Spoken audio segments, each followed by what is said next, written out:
Can an electric vehicle be an enthusiast car? Let's talk about it.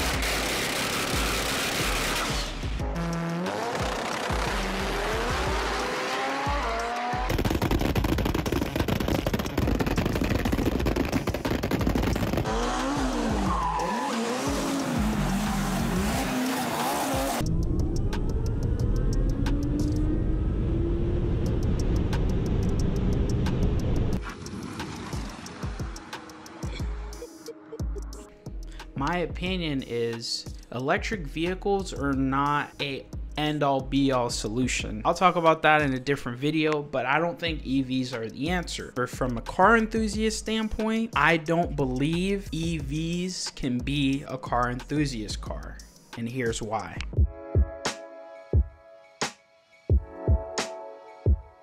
These cars for us as enthusiasts, they invoke emotion. They're about how does this car make us feel, and every car has this distinct feeling to it. You know, when I hop in my WRX and I drive it, or I hop in, you know, my boy's BRZ, or I hop in even my friend's WRX, very distinct feeling, handling characteristics, acceleration, braking, you know, turning, everything is distinct in its own way. And that to us as enthusiasts, that's what really makes us, you know, yearn for all these JDM cars and all these American muscle and all these different, you know, internal combustion petrol engines, however you want to call it, because they're distinct. V8, V6, flat four, you know, inline six, you know, they're all distinct and they sound distinct.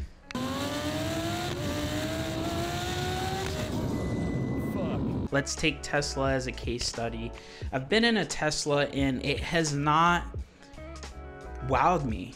It did not leave me wanting more. Now, I think these EV cars, I think they are quite soulless. It's not just about the 0 to 60 times or how fast the car is. And yeah, okay, you floor it in the Tesla, it throws you back in your seat, but then what else is it? You know, they're great commuter cars. However, they're not designed for the enthusiast. They're all about the seamlessness of driving and how you can drive your car less, you know, all this automated stuff and technology.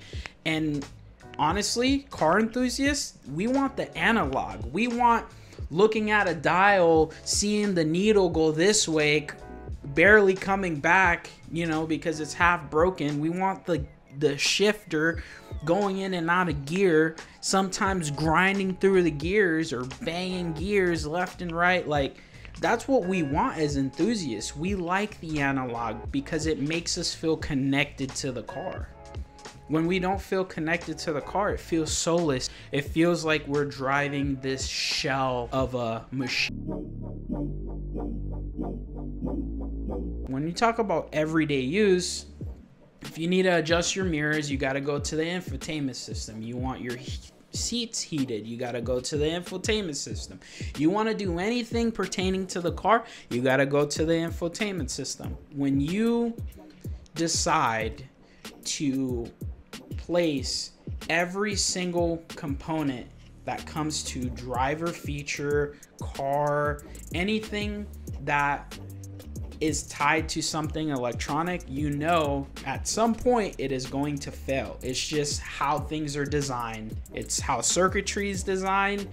At some point, that thing has a lifespan, and servicing not possible in your driveway. I don't know why most manufacturers are going to these super complicated infotainment systems where everything, you know, even the AC is tied into that. I don't think that's a smart design feature in my opinion.